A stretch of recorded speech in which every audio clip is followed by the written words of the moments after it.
We got some peanuts, too. Howdy, everybody. Hey! Hey! We're here. We're green. Hopefully we're live this week since we didn't make it last week. We got to apologize for that. Can you turn my headphones down real quick? I know we're already live. Please? No. You sound like you're screaming in my head right now. That's because I am. You are. That's because I am. There we go. That's better. Is that a little bit better? That's a little bit better. Okay. All right. Howdy, everybody. So we're still green. Looks like we're up and live. I think we had some internet issues last week, actually. Yeah, something happened. It was weird. Yeah, because it all of a sudden just started working, and kind of late at night here, it's sometimes, I guess, the internet goes down. There's nothing we can do about it. A certain company will remain unnamed. They suck. Yeah, here in Vegas, they really pretty much they're better do. than the only competition we have, so downfall. Notice I'm styling the mohawk this time around, too. Yeah, you've got it instead of me. So we you did have one last time, didn't you? I did. I was in a friend's wedding, and so I didn't think the bride would appreciate me showing up to stand up front with a mohawk. Okay, now here's the thing, though. I fly out to Germany tomorrow for a wedding. Are you in the wedding, by the way? I'm not in it. Okay, I'm not in it. I'm just going. Okay. And I will have a hawk there. Well, yeah, but see, you're not in the wedding. That was the difference. I'd still have it. I was in the wedding. I'd have it. I was in the wedding. Wouldn't make party. a difference. Okay, you know the bride that I'm talking about. Yeah. No, the mohawk. Oh, she would have thought it was funny. Come on, I showed up at that wedding. Get this, people. I showed up in a kilt. Yeah. Because men wear kilts. So did a friend of ours who showed up in a kilt. There was nothing wrong with showing up in a kilt. Yeah. You were dressed appropriately. Yeah. You were not in the wedding party. Well, hey, let's discuss some beer here. So I'm going to be honest. This is one of my favorite beers. So Is it really? Oh yeah, I love this thing. So we are doing a Hoegaarden. It's a Hoegaarden. Hoegaarden. Yes. Not too bad. Belgian wheat beer. We're not doing this, but just a side note, we will drink this in honor of Belgium having a 3-0 victory this morning in the World Cup. Did they really? I didn't see that. Okay. They had the second game this morning. Oh. Won 3-0. Nice. Making up for Germany losing to Mexico.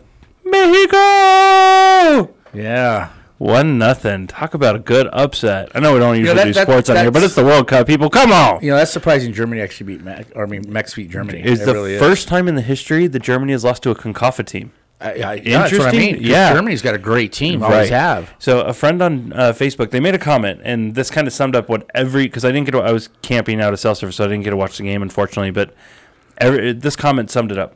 Germany was playing like they had the World Cup in the bag. Special opener. And Mexico played with a sense of urgency.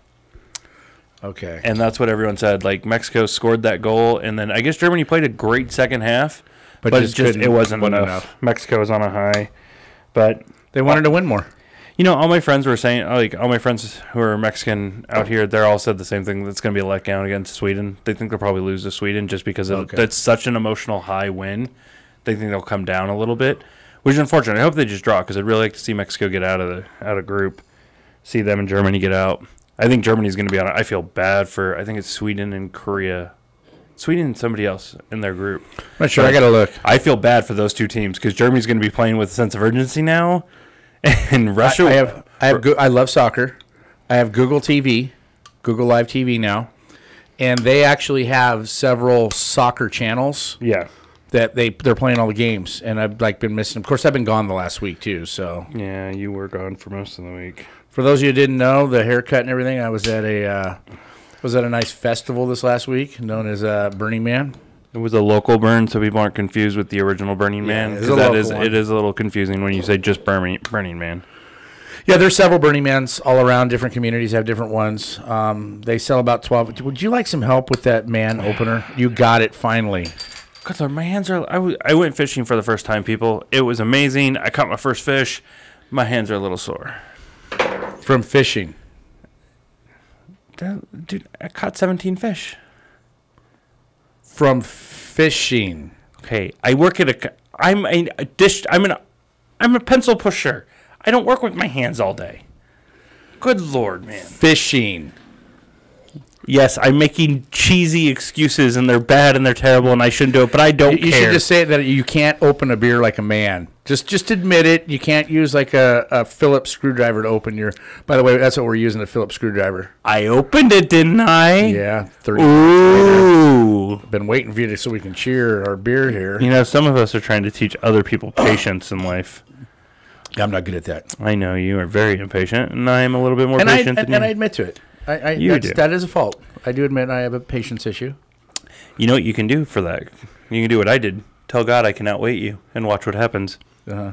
It's terrible. Yeah, I'm sure that won't go well. Don't do that. He's got a lot more patience than I do. Yeah, I thought I could outweigh God. I looked at him. I was dumb. Here's a prayer for you. I told God when I was about 17, 18. I remember praying. I still remember this prayer. I was like, God, you know what? I can outweigh you. That was a mistake. Yeah. He didn't give me my wife till 35. Okay, here we go. A day is like 1,000 years, and 1,000 years is like a day. Listen, I know that scripture. It was through my head. I think the Holy Spirit was even telling me, you probably don't want to say what's about to come out of your mouth. Uh-huh. It's in your head, but you haven't officially asked God for it, so keep it in your head. Yeah. And like a dumbass 18, 17-year-old or whatever I was at the time, I was like, no, I'm going to say it. Yeah. And I told him. You know what's funny? Cheers, then I'll tell you. Cheers. All right. I'm going to give this stuff a try. I don't know if I've had this. I love this beer. It's actually not bad. It's good. A little sweet. A little bit. Got a sweet taste to it. It's a hef. So, I mean, it's a Belgium, but I would classify it as So I used to joke around, though, because I've broken my knee 3 times, my shoulder twice, had back surgery, had all these surgeries, right? And I used to joke around that, something needs to be designed a little bit better. And for coming back from a background where I used to design stuff, engineering type background, I always thought, you know what, one of these days I'm going to sit there with God and just go, dude, we need to redesign some stuff. Let me give you a hand. I can probably help you out with some of this. I actually used to say that and think that. Like, I could sit down and help redesign the human body. The human body. With the creator of the human body. Yes. Because you knew more than him. That's what I thought. And you know what happened next week? You broke something else. Yeah. As much as I want to mock you for that, I did test him with patience, and I lost. Yeah, I just want to redesign stuff. Dude, that shoulder design, that knee design, this knee is like not good, man. We got to redesign the knee, Yeah, that's a thing about us, right? We think we can tell God what to do. We think we're better. Yeah, we do. We really do. And I mean, that was one of our topics tonight too. Is we've been doing this study with our men's group, and it's being men is what it's about. And I mean, so many men out there are just not men today in culture. It's a big thing. I mean, with Father's Day, it just happened. Happy Father's Day. Yeah, by the way, happy Father's Day. My first Father's Day, actually, as a dad. Congratulate this dude. He's for his first one. By the way, did we even introduce ourselves? I'm Jeff, by the way. I'm Dave. Yeah, I know we're like, halfway through the group here, 7 minutes into it. And we're running a little late. I think we just kind of jumped into it tonight. I'm Jeff here. Let me give you a hug. I think we're just getting too comfortable in this. That's all right, man. That's part of doing this. Drinking beer, having a good time. Yep. But being a man nowadays, I mean, you look at these I'm going to call it right out, these idiots that are out there that think that they're men, that are out, say, impregnating women, dating one girl to the next, having children, not spending time with them. That's not being a man, Or the millennial, me and millennials making fun of him. Or the millennial that lives at home till he's 30 and has a child, has a kid from a girl years past. That's not a man. To not work so you get free legal help so that he could try to get his son back. As much as that man researched the law, you think there would have been a light in his head that would have told him, if I go tell the entire world that I'm not getting a job intentionally so I get free legal help is a good thing to say to the public in order to get my child back. How do you think, if I was the girlfriend or whoever it was, that'd be the first thing I'd go to court with and say, Your Honor, this man intentionally is not working. Yeah. Let me read the transcript from the news interview he did on national television. Yeah. This is who wants to have custody of a child. Mm-hmm.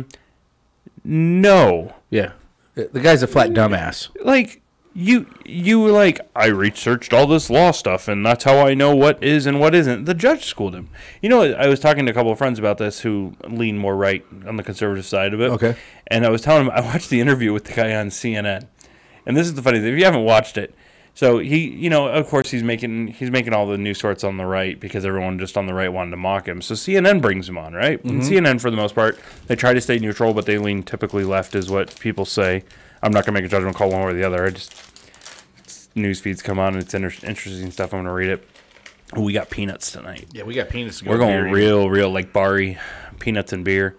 But anyway, the CNN woman's interviewing him, and you could tell she's looking for sympathy. She's thinking, okay, they're hosing this guy. The Fox News is just burying him. Like, this guy's not really that dumb. Until she listens to him. And she starts asking him questions, and just the look on her face about this guy. It's the funniest thing. Like, I encourage you, go to the CNN feed. Like, at least give them credit for it. Go to their Facebook, their YouTube or Facebook, and look up the interview with this guy. You just see the woman's face realize, like, the more she asks questions and the more she talks to this guy, you see her face going more and more like, this guy's an idiot. Yeah.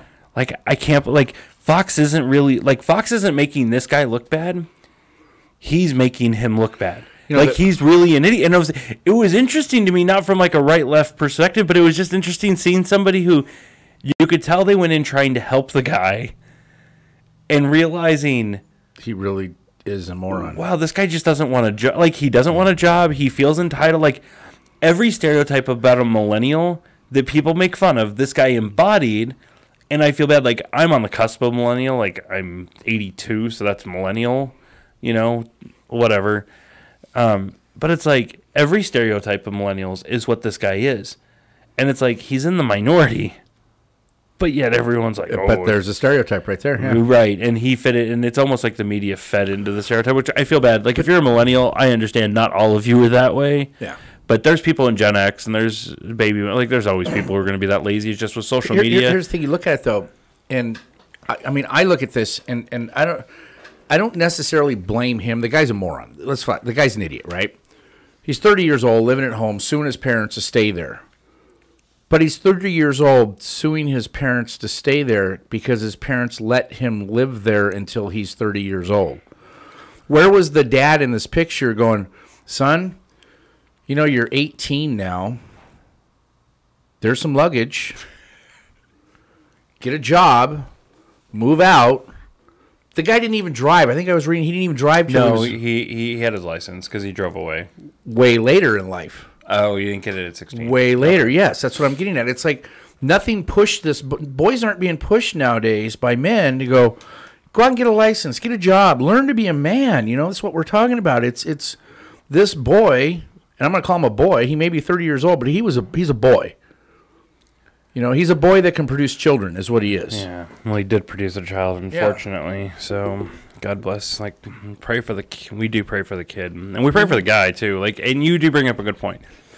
Millennial is funny. Like, millennials started saying this too, and God bless them for understanding it. They're like, everyone, all you people in Gen X and whatnot, you blame us for being the way we are. You raised us, and it's like, that's valid. That is. That is a very valid point. Those kids that get mocked are a product of their parents, and the parents are getting off scot-free. Mm-hmm. There is no responsibility being passed to those parents for raising those kids to be who they are. Let's give them all a part. What do the parents do? They put them in schools where they got a participation trophy for showing up. So there's no competition. We went through, by then, the Dr. Spock era was in where, heaven forbid, we actually spank our children for doing something wrong. Just real quick. When he says Dr. Spock, and it's because I'm a partial Trekkie, he's not talking about Leonard Nimoy. No. There's an actual Dr. Spock. Yeah, who wrote How to Raise Children but never had kids. So that's really interesting. As I said in the group tonight, somebody wanted to give me marriage advice who was not married and never had been. Yep. I'm sorry. But people follow this and they give their kids time out. We can't spank them. We can't scold them. We can't. What was it? What was the article that a psychologist in our group actually posted this, which we all laughed at. So did he, of course. There's the new movement out there that you should ask your baby's permission before changing its diaper. Yeah, that whole. I watched the interview with that woman and I read a couple things on it. She's nuts. It's you don't ask a baby to change its diaper. Yeah, come on. You're the parent. They're the children. My kids, when they turn 18, we joked around with them for years. From probably 13 on, the joke was, for your 18th birthday, you're getting luggage. My wife used to add in, and it will be packed. And what is a parent's job but to raise your children to go out and be adults? to live on their own and be independent. That's our job as a parent. The Gen X, which I'm part of that. Most of them didn't raise their children to do that. We were the exception, obviously. Our children are very grateful to us today because they're not one of those millennials, yet they're part of the millennial group. In fact, they hate being part of that group because of the stigma it's got with it. They both moved out at 18 years old, went on to college, went on to school, learned. And that was the rule in our house. We have 3 things that would happen at 18. You either, or after graduation of college, depending upon their age, high school. You either had to get a job. To live under my roof, you had to have a job, and with that comes paying rent. And I always said rent is going to be higher than what you can get an apartment for. So you're going to want to move out. But if you want to stay here, I'm cool with that. You're just going to pay me rent. Nice way to pay your mortgage, right? Yeah, they pay it. The kids pay it. And you will have chores around the house and everything else, of course, because you're going to have those in an apartment anyway. Right. And they've always had chores. They grew up with chores and earning money for their chores. There's a novel idea. Work for money. Start them at a young age, And you're not paying them, minimum wage to clean a toilet. You're giving them, here, you clean the toilet, I pay you $1. Or here's your weekly allowance of $5 or $10. Or you mean less than minimum wage? Less than minimum wage. Slave labor. Slave labor, yeah, it's your kids. Yeah. It's slave labor. Quarter an hour, nickel an hour. Yeah, whatever it is. Yeah, exactly, pretty much. But they had certain things they had. By the way, people, we're joking around if you're taking that seriously. Oh, my God. Yeah, if you're taking that seriously, then you're part of the group. You're part of the group that needs help. But and I mean that. I'm just saying, that was going to be a comment. Probably so. Just saying. Wackos. Anyway, so either they pay rent. I would give them, if they continued on in college, they could live for free. Under my roof, they could live for free as long as they were in school full time. That was a stipulation to full time. You're not taking one class and then skating the rest of the day. Yeah. Full time units. Then you can live. I'm not giving you money and supporting your habits or partying or whatever else you want to do. So you have to have some sort of part-time job to do that, which that's just fine. But that's learning adulthood. But at least you're living rent-free because they're in school. They can save money. So that was one of the only have to work like 10, 15 hours a week for spending money to go out, gas, beer, exactly. Utilities are covered, rent's covered, all that's covered. So that was part of one of those. Or the third option was get your bags, move out, and go figure it out. Because it's one. If you're going to be under my roof, it was one of those two. Yeah. So both of them at 18 actually chose to go on to college, and they both went out of state to where they went to school. But they went to trade school, right? Both of them did. Yeah, they went to trade schools. They lived there. They paid their rents. They got jobs. They did all of this, and now they're both very successful at what they do. They are. They both are great kids. They're adults now. They're not. Yeah, they're adults now. So it's you got to raise your kids to be that point. But here's what I tell parents. I think too many parents try to be their kids' friends. Whereas when you're a parent, your job is to be a parent, not your child's friend. Friend comes later when they are an adult. You're best friends at that point in time. They respect you because you raised them right. When they need advice on something, my kids come to us. Yep. They're not going to their friends and getting false advice. They go to somebody at least with experience and if I don't know, I'll tell them, I don't know, I haven't been through that, Let's see if we can figure it out together. Parenthood. Yeah. It's fun. It's fun. Mm-hmm. It's part of being a man and growing up and taking responsibility. Yep. When they get old enough, you can have a beer with them. That's a good time too. Yeah. I've had beer with both your kids, actually. Yes, you have. Yep. Yeah, they're both old enough to drink now. Yes, they are. So they're both bright kids and good kids. Yeah. But, we'll probably have somebody complain about the way I'm talking about it. You can't do that to your kids. You can't do that. Uh-huh. You have probably one of those millennials that's living at home till he's 30. I got an excuse for you. What's that? Can I reveal a secret about you? What's that? You're old and senile because you have an AARP card. I do. I actually do. You know what? There's a funny story with that. I remember because I'm 50, by the way. If anybody, I'm a guy with 50-year-old with a mohawk. Old and senile. So, at 49 years old, I get this mailer. It comes in the mail. Oh, I remember the day you got it for my AARP card, right? And I'm looking at this going, No, this is for like old people. I'm thinking it's like 65 and up or something like that. This is old people, right? I'm going to say, they can't give me one of these. I'm not old enough for this. But who's abusing the discounts that you get? Oh, it's awesome, dude. I'll take it. So I sit there and I read through it. It's like 50 years old. Oh, and it was only like $16 a year. And I'm going, so for $16 a year, I can save 10% at all these different places on hotels and everywhere else. Yeah, I'll pay the $16. Yeah, because you and the wife have abused those privileges a little bit. Oh, man, it's great, man. I know. He was complaining about it for like months. And then he got your AARP card. And then they find out about these discounts. And now he loves the thing. Oh, yeah. It sucks because my dad got his like 20 years ago. My mom hated the fact when they turned like seniors, quote unquote. I remember the day my mom's older than my dad. I remember the day she turned that old. He was like, "Honey, this is great."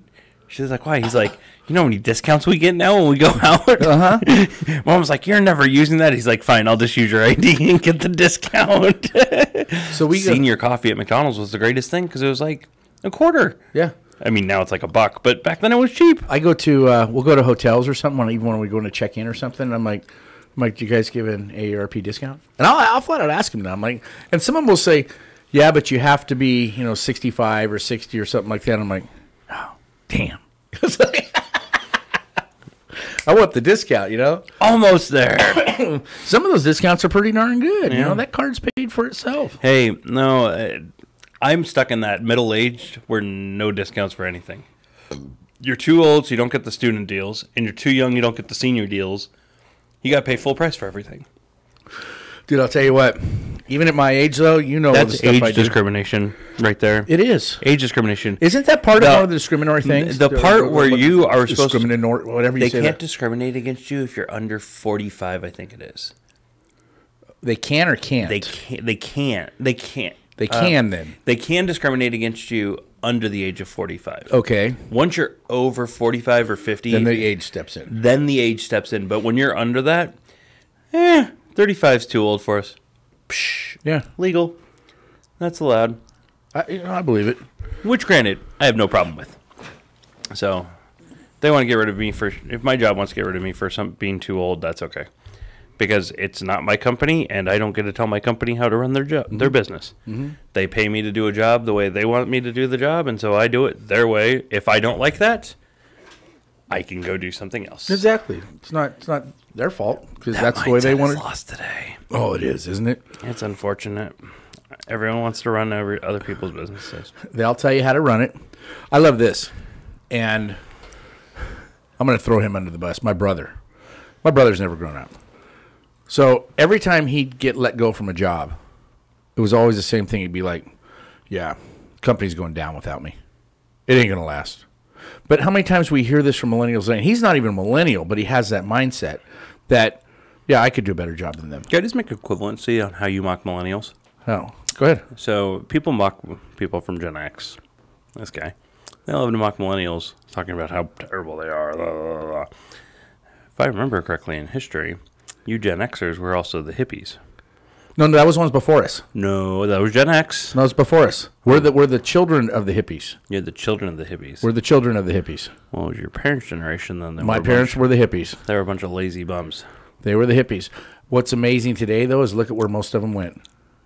Yeah. A lot of them were the business starters, some of the millionaires, a lot of them did very well. Well, like every generation is, we pay attention to the ones that are the loudest. But as I've been reading like a lot and seeing a lot on social media, it's funny, I watch all stuff on social media, but a lot of commentators, they talk about how small the window, like the population of social media people actually is. Like if you actually look at the noise and the stuff on Facebook and Twitter, and it's only a few people. It's the small group of people, but because the media and the voices that amplify it are part of that small group of people, they take this small amount of people and they amplify that voice so loud that all we hear is the small group of people on social media, when in the vast majority, when you look at the population, it's actually not that voice that we're hearing. It's not usually the general. Is actually not the mass. Well, isn't that the way it usually is, though? The squeaky wheel always gets the grease. I mean, that's a saying that goes way, way back, that the one who yells the loudest is the one that gets heard. Yeah, you know, it's funny. I was not to get into politics, but I was listening to a commentary today. How the conversation was: do you think those people who lived in that bubble of that echo chamber during the 2016 election, the conversation was, do you think they learned anything for 2018, or do you think it's going to get worse? And it's funny, the conversation I was listening to, I got to finish the rest of it because it's a 3-hour conversation, but I got about an hour into it. And the place that I stopped, they're like, they don't think they did. They're like, the echo chamber was so bad 2 years ago, you know, and of course we all know everybody was shocked. I mean, even our current president was shocked that he won because he's like, there's no way I'm going to win. And then next thing you know, he's president. And you're like, whoa, the whole world's going to whatever it's going. And it is what it is, but we're here and everybody's fine. Like, yeah, we're all still here. Yeah, I mean, except for, you know, the problems that we have in culture, and they are always going to be there. So I was waiting for Miley to move to Canada. Wasn't she supposed to leave the country? Listen, I'm not a fan of her anyway. I was waiting for a lot of people from 2000 when Bush won. I was waiting for them to leave. And then there was a bunch of people when Obama won. They were all going to leave. And then when Obama won again, a bunch of people were going to leave. They never leave. You know, every 4 years, all these people are like, I'm going to leave. And all these idiot famous people. It's like, I'm going to go. I'm going to go. Okay, bye. I'm okay with it. Leave. You know, it's funny. Every 4 years, no matter who wins, you know, whatever side it is, we're going to leave. Now we're going to leave. You know what, people? None of you are going to leave. One person I know left. Johnny Depp left. And you know what? After I think it was France raised their taxes, France did something because he moved to France because he hated the politics in America. And you know what? Mad props to Johnny Depp because he was like, I'm not happy. I don't like what's going on. I'm out. Peace. And he left and he went to France. Something happened in France that I was reading. And someone correct me if I'm wrong, because if I'm quoting this is just an article I read. And, of course, not everything on the internet is true. But it was a valid source, so I'm giving it some credit. I thought it was all true. Yes, it is, Jeff. All of it. Everything you read on the internet is true. Anything you search on the internet is true. I didn't think the internet lied. It doesn't. I didn't think it knew how. The only person who lies is Donald Trump. Yeah, well. Yeah. But I didn't think the internet did. But here's the funny thing. You know how everyone says Donald Trump lies? He's a politician, right? Ba-ba-ba. Yeah. Don't they all? He's just a bad political liar. Yeah. He just tells you he's lying. Yeah.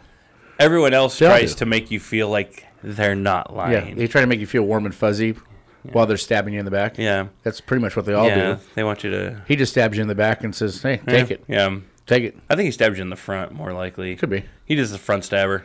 Ah! Ha ha ha! Yeah. You know, it is what it is. You know, they all do it. It doesn't make a damn bit of difference. They're all the same. I know. But it was just that echo chamber is crazy. Mm-hmm. It absolutely is. So my daughter called me. I remember right after Trump wins, she calls me up, right?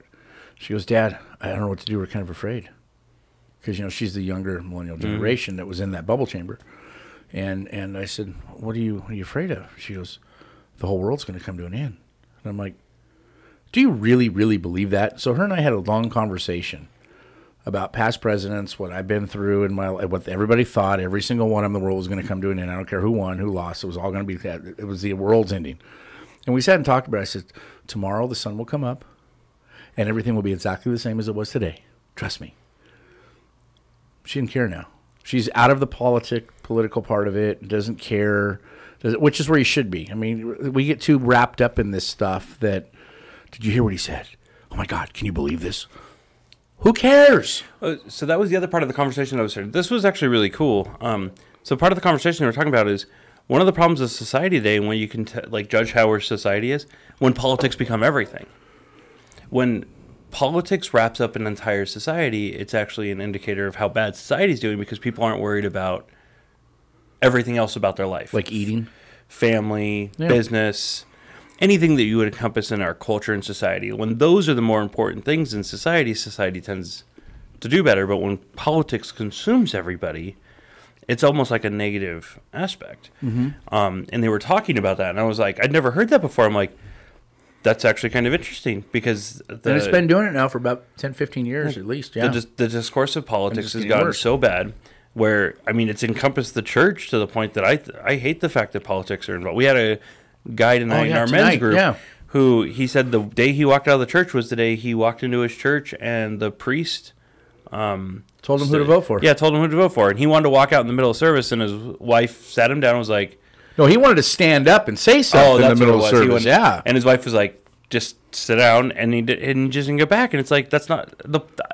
I don't believe that's the place. I don't believe the pulpit is for that. No. I've read so much on both, and it's funny because I read it on the left and I read it on the right, of so many pastors and political people saying the church needs to be an active role in politics and that Paul wouldn't have understood our democracy.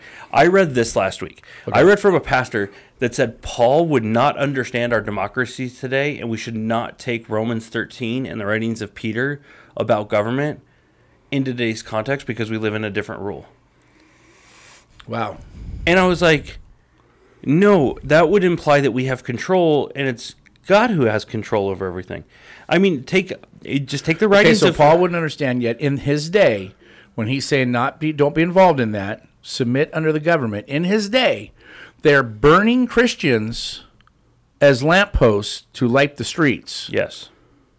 But he shouldn't be involved in politics.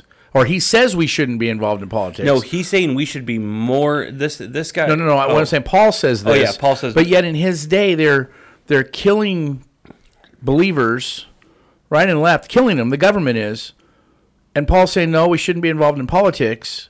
Because we're sojourners. Yeah, but today, I haven't seen anybody burned at a stake to light a lamppost, and But I don't think I've ever seen that happen. To tell you the truth. But yet we're involved in this. The church wants us, this guy at least, wants us to be so involved to point it in a direction. So what does he say to the other side of the church that wants the other politician to win? Because there's always... Well, he's not a real Christian because he doesn't agree with his political viewpoints. Oh, is that what he thinks? Well, because Jesus would be a Democrat. Uh-huh. What if I say a liberal? Or maybe he's an independent. Maybe he's a Republican. Or a conservative. Maybe. I don't know, man. Or maybe he's part of the Libertarians. Or the Green Party. What was the Reform Party that Ross Perot started? He could have been part of that. Yeah, he could have. He could have been part of that. He could have spearheaded the Reform Party. Right. He could have. Yeah. God bless him. Remember old Ross Perot years ago? I do. The big ears. Woo! Yeah. I voted for him. Did you vote for Ross Perot? I voted for Ross Ross Perot. So did my parents. Man. Yeah. I think that's where I got my independence streak, because my parents voted for Ross Perot. Yeah. So all the people were like... Now that I look back and read history, they're like, all those Perot voters are the reason we ended up with Bill Clinton. Oh, well. God bless America. Yeah. Teddy Roosevelt gave us, was it Calvin Coolidge? Not Coolidge. Woodrow Wilson, I think. Because remember, Teddy got kicked out of the Republican Party, got pissed off at whoever was running, ran again as an independent, but took enough votes away from the Republican that put the Democrat into office. So... that pendulum goes back and forth. It does. I don't know. Back and forth. Back and forth. I got so annoyed. It was funny. Like under Bush, I met a guy, and he told me that under politics, he's like, watch what happens. And he told me all about Reagan and how the media hated Reagan. And then he told me on Clinton and how it went. And then I got into politics toward the end of Bush's reign. And then I watched Obama come in, and I watched it swing. And then now I've watched Trump come in, and I've watched everything swing. And it's funny. It's like clockwork. It's all the same thing over and over and over again. Nothing changes.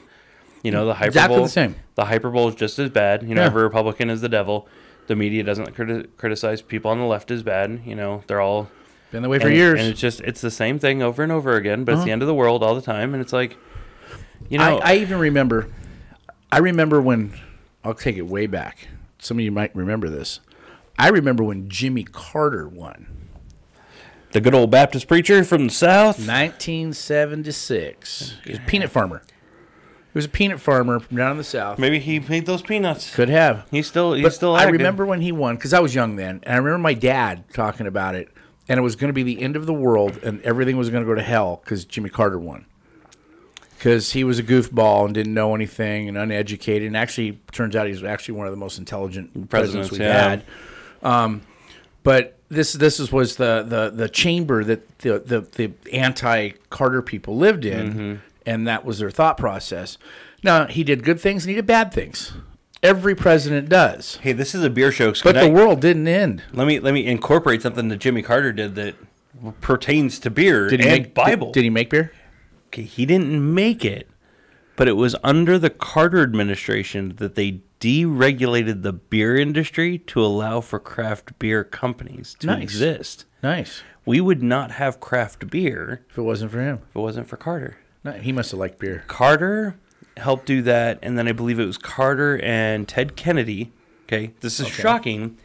Who deregulated the airline industry to allow companies like Southwest to exist? I remember when the airline industry got deregulated, and that was Jimmy Carter and Ted Kennedy. Yeah, it was those two, which is funny to me when you look at where parties were so long ago and the things they did, and it's why I don't buy the hyperbole of how extreme both parties are, because it's like I grew up in a conservative household where Jimmy Carter. I mean, people didn't really say much about Jimmy Carter, than they just thought he was weird. But it's like he's a Southern Baptist preacher.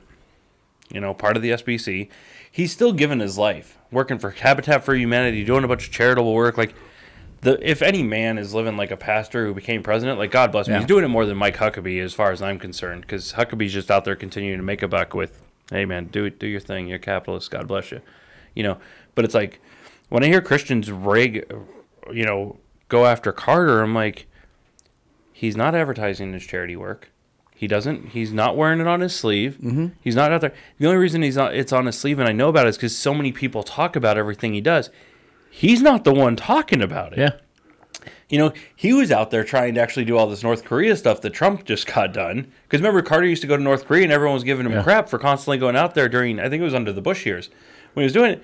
And everyone was giving him crap for doing it. And it's like, now we got a guy who goes over there because it's the right party, and now all of a sudden everyone's like, oh, praise Trump. And it's like, well, Carter was trying to do this, and he was getting crap for it. Yeah. So, like, are we for this? Are we against this? And this is where it's like... This is where it's all stupid, and this is where I don't like that the church gets involved for it, because why is the church...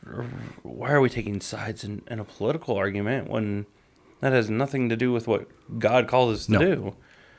So, and then you take a stance in the middle where you don't care, and all of a sudden you're... either on the right or on the left or whatever way they want to frame you and throw you in the wind. Well, here's the thing. I mean, take your stance. Go vote. It's all right.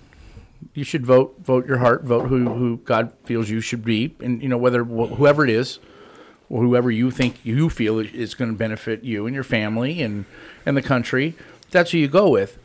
But you don't go out and become an ass about it like society's doing. And then because your friend, I had friends, get this, because they find out which way you vote, they want to defriend you or just berate you or something. It's like, well, you're an idiot. Everybody's entitled to, it's the old saying, you never talk about religion or politics, but it's gotten so bad that you start talking about it with somebody and they find out you're on the other side of the fence and, well, I'm not talking to you anymore. You're an idiot. It's like, why can't we discuss things? And that's how you learn about each other and learn about the other side at the same time. Because you get that other point of view. I kind of wish we could just go back to Calvinists hating Armenians, Armenians hating Calvinists. Well, Armenians the only way to go, man. Yeah. Mm-hmm. You Calvinists, man, you guys don't know what the hell you're doing. At least we understand that you were predestined to be the way you were. No, man. No, it's your choice, dude. You got to work it out. You're sure. Yeah. As long as you don't believe in cause and effect, we're good. Man, it's your choice. You ever read John 3:16? You ever hear the story cause and effect? John 3:16, man. All right. Let's throw that out there. I don't think any Calvinist has actually read John 3:16. No, we actually, when we get our Bible, it's blacked out. It probably is, isn't it? It is. It's permanently blacked out. I can see that. Yep. Every Calvinist handbook, it's just a couple little black lines just right through it. Blacked out, yeah. It goes from John 3:15 to John 3:17. And that's kind of blurred, so you can't really catch the number difference. No. It's honest. We know we black it out. Oh, okay. It's like the verses in Mark about holding serpents. We just don't put it in there. Yeah. So, we don't need that. Take it out. Yeah. It was only in a few manuscripts anyway, and we don't really know if it's supposed to be there or not. So we don't need just remove it. Messing with serpents. If you're somebody who plays with snakes, God bless you. You might want to do a little more research. Snakes are cool, man. Yeah. You don't like snakes? I don't think in the context of how people play with snakes, it's actually biblical. Well, snakes are cool, though. There's an argument for it, though, because they are cool little creatures. They are cool creatures. They are. I used to have snakes as pets when I was a kid. I did. I used to go out and catch them. I wasn't a big animal guy when I was growing up. I used to go catch snakes and, got bit a few times by them and stuff. They're fun. It was fun when they got away. I remember one got away. Well, more than one got away, but I remember this one that got away. It wound up at my neighbor's house. She came screaming because she knew I had snakes. My backyard was full of snake pens. And she came screaming over to our house, screaming at my mom that one of my snakes got away. Now I know what's wrong with you. So I went over and got my snake back. I was glad that it was found, Were you a Wiccan when you were a child? Just or it's like it's a warlock. Had the big hat, you know, my staff. Yeah, your little cape and your pentagram and. Well, I do have Sword in the Stone. You can see, so it'd be like Merlin, you know, with the. I don't think it was King Arthur who pulled the stone out, the sword out. No, King Arthur was handed. Yeah, King Arthur is the one that pulled it out. Yeah. Yes, King Arthur pulled it out, and he actually pulled it out of an anvil, not a stone. Disney changed it to a stone. The original story is an anvil. How does the Lady of the Lake come into that? The Lady of the Lake is she's the one that stores that holds the sword in the interim times. Yes. Okay. And when one of the kings got conquered, to keep anybody else from getting it, he drove the sword into the anvil. The next person that would be able to pull it out would be destined to be king, and they would unite all the people together again. Because that particular king that conquered him was a tyrant. Well, you know, Ladies of the Lake and mystical swords are no way to appoint a king and a authority. I love that story, man. I've always loved that story. Think about it. He unifies people together in a way that there's no wars. Everybody's eating. You still have your hierarchy of people, of course. You know, the Knights of the Round Table start. You know, the story of the Round Table. I was listening to somebody talk about how the concept of the Round Table of everyone being equal. Everybody's equal, yes, including the king. Right, the king was just an equal amongst his other knights, and that's why they had the. That's right. The symbolism of the Round Table was an equal share from everybody. That's right. I was listening to a lecture on that. That was actually really cool. I was like, I had never thought of it. Like I just grew up with the Knights of the Round Table, but I never thought about it from a power a symbol of we're all equal at this table. He didn't consider himself above everybody else. Right. Arthur did, but he unified everybody, but not in a power struggle way. It was we're all equal. We all love each other. We're all going to keep everything. Everybody eats. We don't tax the hell out of everybody. Right. This is what he ran a society the way it should be. But then, of course, he has a downfall too. Everybody does. Everybody goes through their struggles. Yeah. So. He has his downfall, and his wife was his vice, when she cheated, when Guinevere cheated with Lancelot, and kind of was his vice. I think that was the one thing in the book, in the chapter we're reading tonight, it talks about how you need your wife to be a part of your journey and along with you. Yeah. But you don't want your wife to become your idol. Yes. So. And for a lot of men, the wife can become an idol. Our jobs can become idols. Well, anything become an idol. Yeah. Anything, money. Yep. For women, children become idols a lot of the time. Their children. Yep. Religion. Religion can become an idol. Yeah, your religion can become a huge idol over your religion instead of God himself. Mm-hmm. You worship your works instead of Jesus. Exactly. Yep. You take, and I'm not bagging on them, please don't take it this way, but you take like the Muslim faith, who they have aspects where you can't even carry your Quran. Has to be carried at a certain height over you. It has to be the highest book in your house. It's like they worship the book rather than worshiping God. Yeah. So there's aspects that they carry for that book. Well, there's Christians who do that, where everything is scripture, where you've sucked God out of the Bible so much to the point. I know we're going over, but here's something. Here's something a guy posted the other day, and I think you and I kind of agree on this. Was because I'm bagging on Christians about this. There was that thing that happened last year where they wanted to remove the cross off that building on that East Oklahoma school, that campus. The church that got donated to the college campus. Yes, like 60 years prior, the church that got donated. And it's a pardon me, it's a not a Christian university or anything else, but it's a public university. And they were going to cut this cross off, and all the Christians were flipping out over this, and yet in every other university out there, they have a chapel, and they call it the chapel, by the way. They don't call it a church or Christian church. They call it a chapel. Every university, public university, they said, has one of these on there for people of a faith, whatever it is that they choose. Well, they bring whatever sacraments they want into the chapel, do their worship, and then leave. And that's apparently the group that was suing them to get it to turn it this way wasn't anti-Christian, wasn't anti-God, because I did some reading on it. They were just saying, well, what about these other faiths? They are not welcome, basically. So the funniest part about that video and the controversy was the fact they called it a church. Yeah. If Christians are calling that a church, they missed the whole point. They've missed the whole point. Yeah. A building is just a building. It's just a shelter for the people. Yeah. The church are the people inside the building, not the building itself. That place ceased to be a church when people stopped meeting there. Yeah. And that place became brick and stone. Uh-huh. Do whatever you want with it. That's what I was saying. I think you and I agree on all this when I read it. But the way Christians are just, oh my God, they're cutting the... Well, and the cross didn't even become a symbol... Right, until Constantine. Right. Before that, it was a death symbol, so they didn't use it. Before that, it was a fish. The first symbol they can find was I was saying fish. The cross was a bad symbol because it was a symbol of death. Yeah. It wasn't until Constantine glorified it because he had the vision of it, and so they changed it. But, no, and that video was, 2 years old, 3 years old? It was last year, 2017. Yeah. And it's still getting circulated around like it's just happening. There's that bubble, People aren't even researching what they're posting, and that's where the church we see so much ground, like just in terms of we're not taking care of our. But we have, and I know we rag on it, but we've talked about this. The good things that the church does. You go into almost any major city in the homeless shelters, in America, the food banks, and you're going to see a Union Rescue Mission, you're going to see the Salvation Army, and you're going to see Catholic Charities. In almost any major city you go to, you're going to see either one of the three, two of the three, if not all three, in every major city across this country. Run by some faith organization.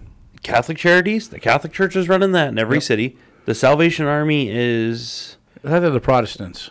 They're Methodist or Presbyterians. Okay. They're Protestant faith. Yeah. And then Union Rescue Mission is non-denominational. Yeah. They're all Christians. Yep. They're nonprofits run by Christians, and Christians donating money to the homeless shelters. And time.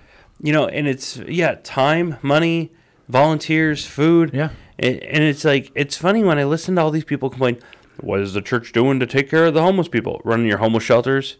Huh? People don't even realize that. Like, everyone's the government doesn't run those. What are you doing? Who's running your homeless shelters? Now, the government's been getting involved. Like, I've seen a couple articles where the government's funding homeless shelters in different cities, and they're trying to compete with them.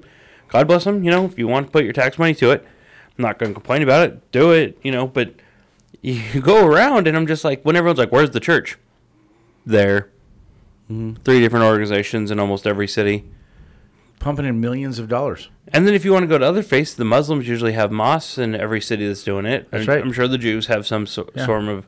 It's part of the Quran to actually take care of the less fortunate. Correct. It's actually in the Quran that you are to do that. That's one of the things that a Muslim's supposed to do. But there's all these people, it was like I talk about all the time. People, it's funny how many Christians I talk to in 2009 when Obama comes into the office in the middle of the recession. He goes up against the Democrats himself, and he says, "You're going to give money to faith-based organizations. You're going to do it. You're good. You're going to give them money." And I remember reading the articles and watching the fight between him and Nancy Pelosi. Harry Reid, for the most part, stayed out of it, but him and Pelosi went head-to-head in these articles. He was adamant, "You're going to use faith-based organizations," and she said, "We're not giving money to faith." And Obama stood there and said, "The Christians and the religious people are already organized. They've been doing this for years. They know what they're doing. Mm-hmm. They already have the infrastructure. If you give them the money and the means, they can take care of all the people in the middle of this recession, and we can just send everyone down to them, and it's going to happen overnight. The second they get the money, the food's in the shelter, in the food bank. Whereas if you go about doing it the way you're going to do, it's going to be a year or two before you get a committee and get this and get that, and you get nothing into politics, but it's like, you have to have a research that's going to research how many people are homeless, what they're going to need, and that's going to take 2 or 3 years by itself. Here's the thing. Here's President Obama in 2009, newly elected Democratic official, right, going out there fighting for the Christian church to get all this money to help all these people, which is going to send all these homeless people to a Christian organization to get help. And yet for 8 years, I listened to the majority of the church rail against this man. And I'm just sitting there thinking, and now today, I talk to people and I share the story all the time. And the number one answer I get from people, if I haven't told them that, the number one answer I get is, well, I never knew he did that. Mm-hmm. Then why do you hate the man? I'm not trying to defend Democrats. I don't really care that he was a Democrat. I'm reading this just in shock at the church. Like, why are you not sitting there screaming, he's trying to help us? Yeah. Like, he's trying to help people. Like, that was one of the greatest things Obama did in my mind, because he saw, he knew, he had to have firsthand knowledge of that. Like, you can't sit there and say he didn't know about charities. He knew to know that that was the impact he had. And he fought Nancy Pelosi in the Democratic Party and he used Bush's faith-based initiative program to funnel all that money right to charities to help people during the recession. Mm-hmm. And yet people are looking at him like he's not a Christian. I'm sorry. He put his political career on, like, I mean, it wasn't obviously that big because people didn't hear about it, but it was a big deal, like, watching it if you were a Democrat. Like, obviously, if you're a Democrat, you're like, well, no, because they had such problems with the faith-based initiative program that Bush started, where Bush had to give up a lot of stuff that he didn't want to give up to allow help, but he did it because he wanted the money to go to help people. And then Obama expanded upon that and expanded the program, which I thought was great. And yet he does all these things that are going to help people because he's looking at the church saying, you guys need money and funding and support. I have the ability to give you money, helping, and support. Yeah. And he did it. And the church had no idea. And it's funny, I'm sure a bunch of these churches and a bunch of these pastors and elders all across the country. That's going back into that bubble. Yeah. You're stuck in your bubble that you don't see, or even like Nancy Pelosi, his own party fighting him because she's stuck in this bubble and can't look outside to go, what's good for the people? Mm-hmm. Rather than, we need to do it our way. No. What's good for everybody, And I mean, and how many people on the right? How many of those church pastors are taking checks and money from local governments or other people that they wouldn't be getting if it wasn't for Obama? Yeah. And it's like, take your politics out of it. Yeah. Now. Granted, I've seen too many negative effects of politicians taking good things that churches and charities have done, and they turn them into government programs by checks, and so donors now are, well, we're not going to write you a check for that anymore unless you take the government money, because we're not going to let you leave $250,000 or whatever ungodly amount of money that's free from the government on the table. We're not going to write you a check unless you take the money. And so now, that's something we can talk about later on too, because we're kind of running out of time. But I will tell you that I can understand some of the point in not taking the government money. Because myself working at a shelter, seeing the effects of that, what it's done, and the rules that come along with, okay, you're going to take our money. You have to There's rules that come along with that, so they can no longer run it the way they've been running it, a very successful way of running it. Now there's rules, governmental rules that come along with it. It was the banks during the Depression when they took all that money, the TARP money, most forced to take it. Yeah. And then they came with a whole set of rules that they had to do that cost them a whole bunch in the process. But it still came with a whole set of rules to take this money. That's why so many of them paid it. They paid it back very quickly as soon as they were able to. The day the government said they could pay him back. Here you go. Here's your money. I think every bank wrote a check back to him. Yes. Because they all wanted to get rid of those rules. Yeah. And they made a killing because they knew how the economy would come back. But, man, I remember reading that article. I think Geithner was still in office, and they were like, okay, you can finally pay us back. And like the next day, with every penny of interest. Yeah, here, it's yours. There, get rid of it. We're done. We don't want it. And that's what's happening here is we're seeing that same thing where, give their money. This is a successful organization. Let it continue to run the way it is because it runs off donation anyway. If the government wants to help by donation, that's great.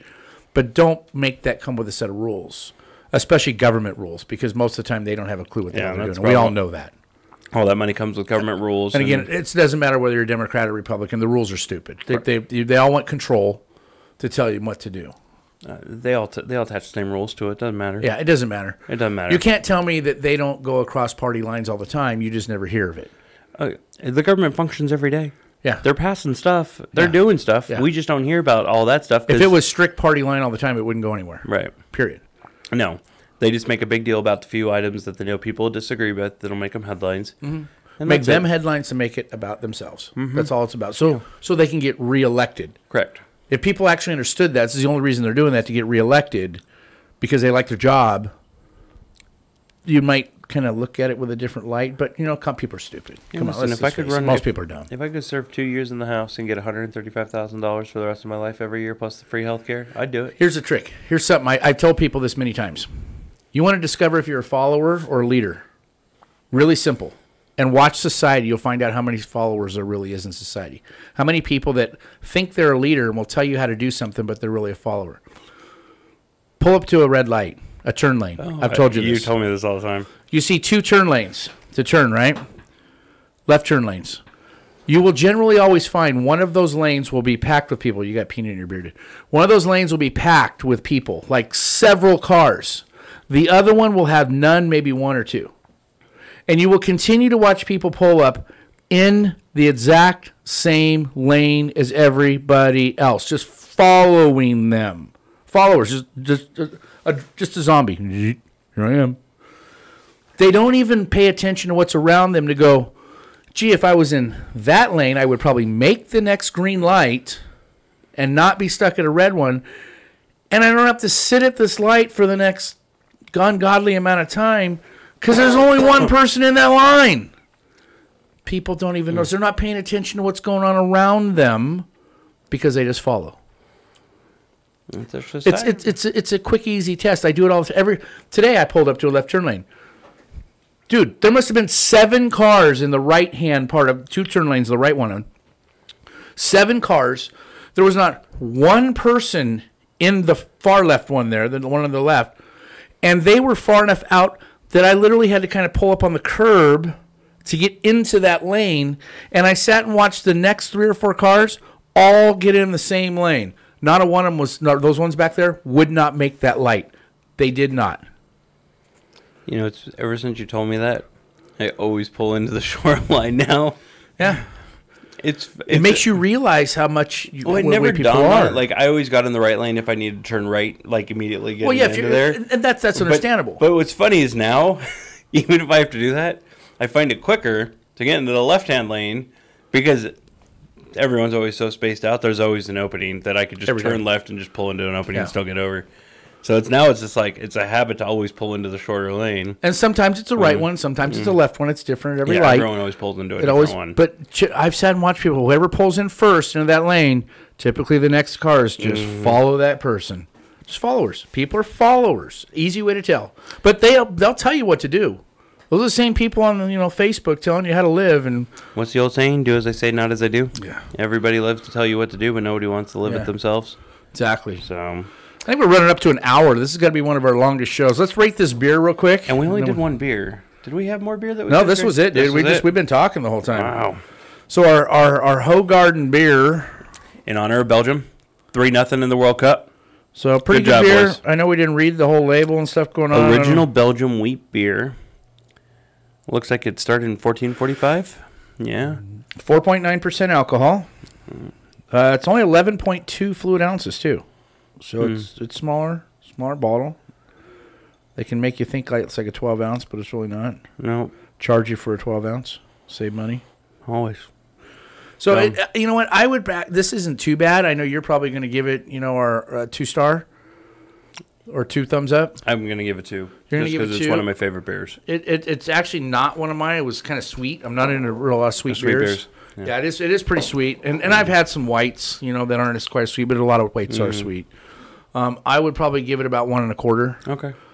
Actually, if I compared it to other whites, maybe 1 1/2.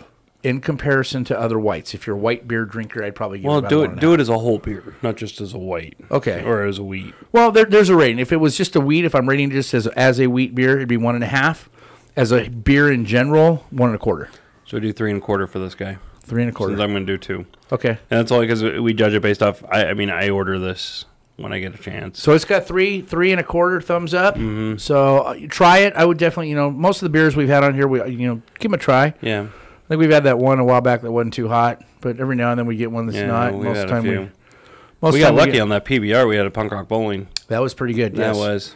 I was kind of surprised because I'm not a PBR fan. No, you're not. Not at all. And anyway. Yeah, you can just pour all that crap out, man. That one wasn't bad. Yeah. What was that? The PBR it was one of their IPA? special.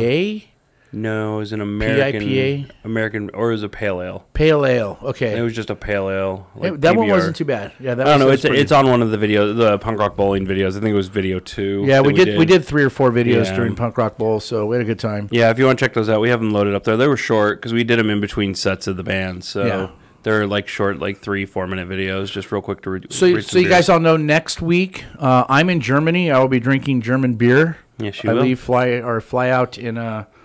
I got to get up in about 4 or 5 hours, head to the airport. You look at his arm, he doesn't have a watch. I never wear a watch either. I don't know why. I do the same. I better get my phone. Yeah, what time is it? Look at your phone. That's what I always do. So I'll be in Germany. I'm not sure if I'll be on the show. If we do it, I'll Skype in. Yeah, if not, I think know Matt you and will do it. Yeah, you and Matt will be here for sure. We can always Skype in or something. I can be part of it. Yeah, we can do. You guys Skype on one, and I'll Skype on it. Because at 9 p.m. here, it's 6 a.m. there. I did look. So if there's a World Cup game, you could definitely. It'll be 6 p.m. Yeah. No, 6 a.m. for me. Oh yeah, no, the World Cup games would be in the morning for us because they're all live, so you wouldn't be able to do one. Yeah, a morning show. Yeah, they're usually at night there, and I know they're huge on the World Cup games when I get over there, so that'll be fun. Yeah. Oh, dude, if you could watch Germany play, you will. Germany will play while you're over there. What day are they playing? They'll have 2 games over the next week. Okay. So I'll definitely be catching one of the games. You're going to catch one of them. That'll be nice. So, yeah, when I walked across Europe a few years ago, I was watching a couple along the way. Man, them German, not just the Germans, just the Europeans in general. When there's a cup game on, it puts any of our football games, of our hockey games. I mean, we had a huge hockey season here. We had a lot of people come together here in Vegas. So kind of an exception maybe with that, but still not as much as soccer over there. Well, I heard a guy today describe World Cup soccer as like college football in the South. Probably so, yeah. Like he was describing the SEC, and they were showing photos and videos of people in the SEC country of football, like college football. It's pretty damn close to World Cup soccer and the rest of the world. It's insane over there, yeah. So, I mean, every bar opens up. Everybody was nobody's at home. Nobody. They're all there. 4 years ago, that's how it was here because the U.S. was in there. Yes. And like after the Ghana win, we finally got the monkey off our back, and we won. We beat Ghana. Then we drew with Germany. I was watching the games. Yeah. I was making sure I was hitting all the games. We beat Ghana. We drew. Did we draw with Ghana? No, we drew with Germany. No, we lost to Germany. So we beat Ghana. We got that monkey off our back. I think we drew with the other team, and then we. Honestly, I usually root for Mexico. I usually do. Yeah. Hey. U.S. has never been that great. I mean, I'd love to see them win, being that we live here. Listen, as long as the U.S. gets out of group stage, I am like a happy camper. Yeah. Like, that's kind of my standard for them because we're not one of the best in the world. But I have higher standards. Like, the team now is a lot better than it used to be. So, they get better every year. They get some younger talent. Yeah. They've got a good program that they're kind of going. I know we didn't get it through this year, but with firing Jurgen and bringing in Bruce, like, it was just a mess. Like, it was not set up for success. So, but that was Spain. Spain fired their coach like 4 days before the first game in the World Cup. Like because the coach got hired at Real Madrid to take over that club, so they brought him in, and Spain apparently got pissed off, and they're like, "Okay, fine, you're gone. Wow, fuck you, you're out." And like 4 days before, I was like, "What are you doing?" Like that coach came in, and Spain was 14-0 under that coach. Got the job at Real Madrid, and they fired him. And they fired him. I was like, dude, let him finish the World Cup at least. No kidding. Talk about some ego right there. Wow. But credit to Spain. They were up. I didn't see the game, so my friends were giving me recaps all day. They were up 3-2 on Portugal. And apparently Ronaldo got a penalty in stoppage time. Mm-hmm. Apparently it wasn't deserved, but he's Ronaldo, so they gave it to him. And so he got a hat trick. He scored in stoppage time for the draw. No. So after losing their coach, Spain almost pulled it off still. So I know, and most of you guys probably don't give 2 licks about the World Cup or soccer. I'm sorry. That's one sport that I do love, and every 4 years I'm like... Popular in the rest of the world. Everywhere but here. Yeah, it is. Everywhere but here. 2026, though, World Cup comes to the U.S., Mexico, and Canada. Yeah, that'll be good. First game's supposed to be in Pasadena. Last game in Mexico. Or watch how popular it gets in the U.S. when that happens. Oh, yeah, no. It's all of a sudden, everybody's going to be into soccer that's never watched soccer. You know what we should do if we're still doing this podcast in 8 years? We need to go down to Mexico for a game. We do the podcast. I've been to Mexico for a game. No, but I think... Cup game. But go to a World Cup game? I've been to a World Cup game in Mexico. In 80s? No, to actually sit watch it. I've been in the bar down there. Okay, I was going to say, because the last time the World Cup was in Mexico was in the 80s. I watched it. Yeah, so. no, but it'll actually be in Mexico City. like to go to a game at Azteca Arena in Mexico City. That'd be nice. And if Mexico's playing in the group down there. Could you imagine? Dude, it was insane in the bar down there in Mexico. I knew the bar owner, so I mean, we got a table up front, but that was really cool. I think that would be fun. Like, I want to see a game in Mexico. I want to go to the opener and just go to another game. Like, dude, have you been to a Lights game yet? You know, we got a Lights team here. We actually have the Vegas Lights. I haven't had a chance on like a Friday. I heard there's USL here there's a drum trail from downtown Vegas. There is. They have walk seats. And drum all the way down to the stadium every Friday night. They have seats. They sit behind the goal. Okay. All together. I feel sorry for the people that have the season seats around them because seriously, you're not going to watch the game. Right. These dudes are up throwing stuff. They're playing the whole game, and if you actually score, they just go ape shit. They really do. But that's what makes soccer great. It is. It's fun. The guys like that. Yeah, it is fun. But I mean, I just wouldn't want to sit by them. Yeah, we have to go down there. We'll have to do the drum train, start downtown, and walk it all the way with them, and just cheer and hoot and holler. I just can't stand the colors they chose for that team. All those pastel colors. Baby blue and bright yellow. And pink. Don't forget bright pink. Yeah. I don't know who was thinking that. The lights. Like just Las Vegas FC. That's all you had to call the team. Las Vegas FC. That's it. You didn't need this funky name crap that we just... Well, with all the uniforms on. So my wife's sitting there, we're watching one of the games, and she looks at the goalie. She goes, you know why he's not catching any of the balls, right? Or he's pissed off because he's got to wear that bright pink. Yeah. I mean, bright pink. Everybody else has, the black with the colors on it. His is just pink. Yeah. Bright pink. So bright, you probably can't even see the ball coming at you. Well, before we go rambling more soccer, it's been a little over an hour, so... Hope you guys enjoyed the show. Yeah, 3.25 on that. 3.25. I'll be in Germany next week. Try to make the show. If not, it'll be you and Matt. Yeah, Matt and I'll do it. But anyway, you guys, peace out. Enjoy the rest of your week. And we will catch you later. Don't forget, we've got Facebook, somewhere on here. Facebook, YouTube, Patreon. We've got all three of those. You can catch us on any of those channels. Yep. So by all means, engage with us on Facebook. Yep. So. Yep. We got a few people that engage every now and then, so we appreciate the talk. We appreciate the comments. So absolutely. Go ahead and leave us some comments on YouTube or Facebook. We really appreciate it. Definitely. All right, guys. Have a great week. Peace out.